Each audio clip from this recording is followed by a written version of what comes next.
Alors un estuaire, c'est une embouchure fluviale où un cours d'eau, en général un fleuve, se jette donc dans la mer.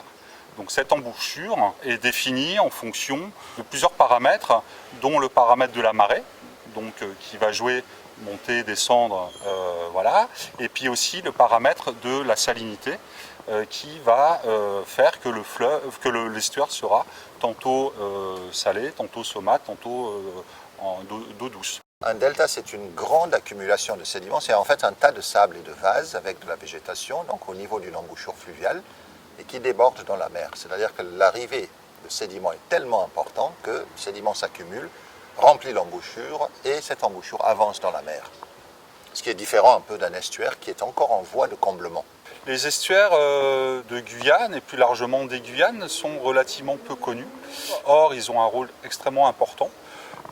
Aussi bien écologique en tant que lieu d'échange entre des apports d'origine continentale et des apports marins, que lieu de nurserie, de nourricerie pour de nombreuses espèces de poissons, de crevettes par exemple. Mais ils ont aussi un rôle très important pour l'homme, puisque les grands ports, en tout cas en Guyane, les grands ports sont situés dans les estuaires, que ce soit le port des Grattes-des-Cannes dans le Mahuri, le port de Pariacabo à Kourou, et le port de l'Ouest à Saint-Laurent-du-Maroni. Je pense que c'est très important de voir l'originalité de ce système, donc en fait des Guyanes, qui est archi influencé par l'Amazone, avec de la vase amazonienne, qui est le plus grand delta du monde.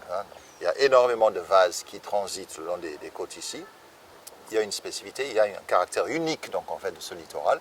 Et l'idée en fait, de cette conférence, c'est de voir en quoi ce système diffère d'autres grands systèmes deltaïques du monde. C'est-à-dire qu'on comprendra mieux pourquoi le littoral ici est très très fluctuant, donc en fonction de ces trains de bancs de vase qui ne se trouvent pas ailleurs dans d'autres deltas, donc qui sont liés à des mécanismes qui nous échappent encore.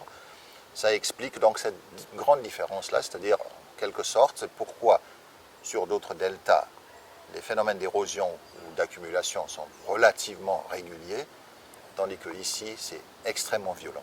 Une des particularités de ces estuaires, c'est qu'ils sont influencés par l'Amazone et par les alluvions qui sont rejetées par l'Amazone dans l'océan. Évidemment, on va avoir des rentrées de vases dans les chenaux des ports, ce qui peut gêner effectivement la navigation. Et ce qui fait que les principaux ports de Cayenne et de Kourou sont obligés de draguer massivement. Il y a aujourd'hui une prise de conscience et donc une nécessité de s'intéresser à ces milieux, à ces espaces.